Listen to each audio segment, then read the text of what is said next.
যেহেতু গণহত্যাটা ধর্মতলাতেই হয়েছিল, ফলে ধর্মতলাতেই পালন করা হয় এই শহীদ দিবস। বাকি সরকার কি বলবে, পুলিশ কি বলবে, পরবর্তীকালে কি হবে সেটা দলীয় নেতৃত্ব সিদ্ধান্ত নেবে। কি বলেছেন বিধায়ক কুণাল ঘোষ, শোনাবো। 93 21 जुलाई ये ममता बनर्जी का जो प्रोग्राम था फोटो आइडेंटिटी कार्ड के लिए, आज आपका पास हमारा पास जो फोटो आईडी है वो due to sacrifice of those 14 lives and Mamata Banerjee. आगे तो छिलो ना एगुलो, ममता दी बोललेन फोटो आईडी कार्ड चाই, সিপিএম গুলি করে 14 জনকে মারলো, 13 জনের বডি আইডেন্টিফাইড, একজনের বডি আইডেন্টিফাইড নয়।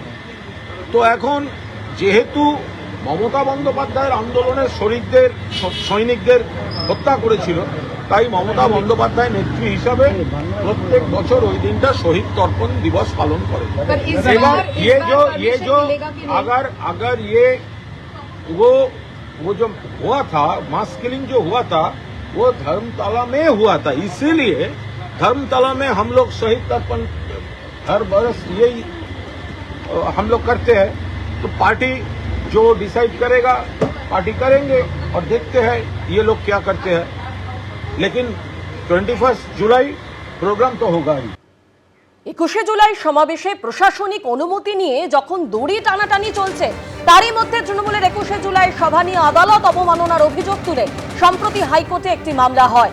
তাতে উল্লেখ করা হয় 2018 সালে কলকাতার কোনো বড় বা প্রধান রাস্তা সভার জন্য সম্পূর্ণ বন্ধ করা যাবে না বলে নির্দেশ দিয়েছিল কলকাতা হাইকোর্ট। মামলাকারীর অভিযোগ, সেই নির্দেশ অমান্য করে 2025 সালেও শহীদ দিবসে সভা করে তৎকালীন শাসক দল। এ নিয়ে মমতা বন্দ্যোপাধ্যায় ও অভিষেক বন্দ্যোপাধ্যায়ের বিরুদ্ধে নোটিশ জারির নির্দেশ দিয়েছে আদালত।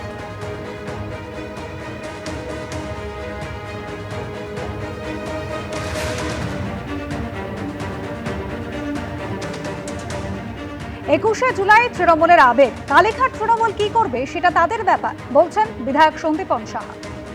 আমরা সেখানেই আবেদন করেছি করার জন্য, এবার দেখা যাক প্রশাসন কি উত্তর দেয়।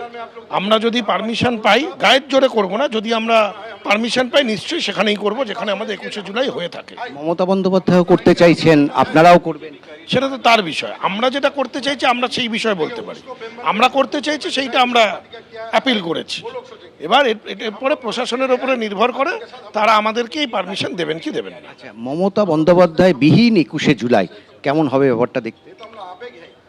বিহীন বা যোগ করে নয়, তৃণমূল কংগ্রেসের 21 জুলাই, তৃণমূল কংগ্রেসের 21 জুলাই নিশ্চিতভাবে হবে।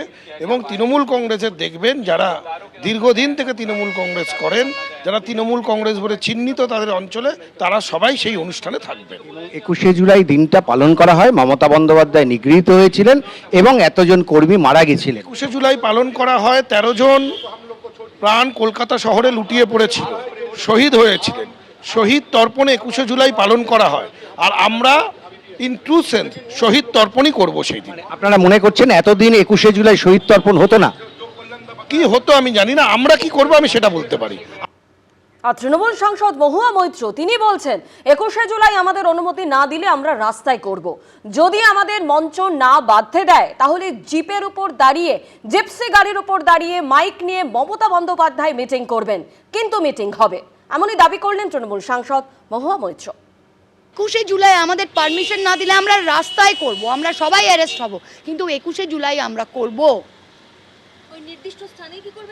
দেখি অ্যাকচুয়ালি তো পুলিশ পারমিশনের ওপর ডিপেন্ড করে, ওরা তো কন্টেম্পটের চিঠি পাঠিয়েছে, এখন সমস্ত দলকেই পাঠিয়েছে কন্টেম্পটের চিঠি, যে 2015-18 কেসে।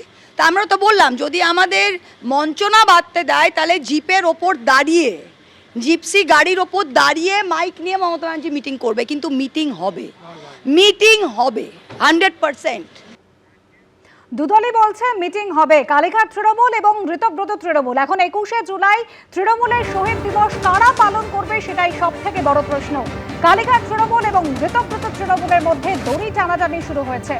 গতকাল বৈঠক করেন তৃণমূলের প্রাক্তন কাউন্সিলররা এবং তারপরে কিন্তু কারা 21 জুলাই কর্মসূচি পালন করবেন, যেভাবে গত কয়েক দশক ধরে এই 21শে জুলাই পালন করা হচ্ছে, ঠিক সেভাবেই ভিক্টোরিয়া হাউসের সামনে 21শে জুলাই শহীদ দিবস পালনের অনুমতি চেয়ে কলকাতা পুলিশের কাছে চিঠি দেওয়া হয়েছে ধৃতব্রত তৃণমূলের পক্ষ থেকে।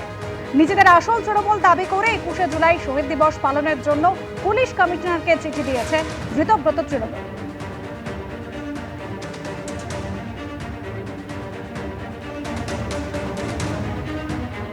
বিজেপি কোনো মিটিং মিছিল করতে গেলে পারমিশন কেন দিতেন না, সেই উত্তরটা দিই, খোঁচা দিয়েছেন বিজেপি বিধায়ক তাপস রায়।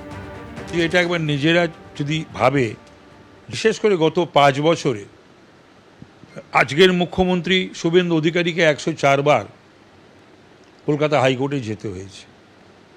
এই যারা এই কথাগুলো বলছেন, তৃণমূলের পদাধিকারীরা বা মমতা ব্যানার্জি যাদের দিয়ে বলাচ্ছে, তো সেই সময় একবার মনে পড়েননি একটা বিরোধী দলনেতা বা বিরোধী দল বিজেপির কোনো মিছিল মিটিং করতে গেলে পারমিশন দিতেন না কেন? সেই উত্তরটা দিক, মমতা ব্যানার্জিকেও দিতে হবে। এবিপি আনন্দ, এগিয়ে থাকে, এগিয়ে রাখে।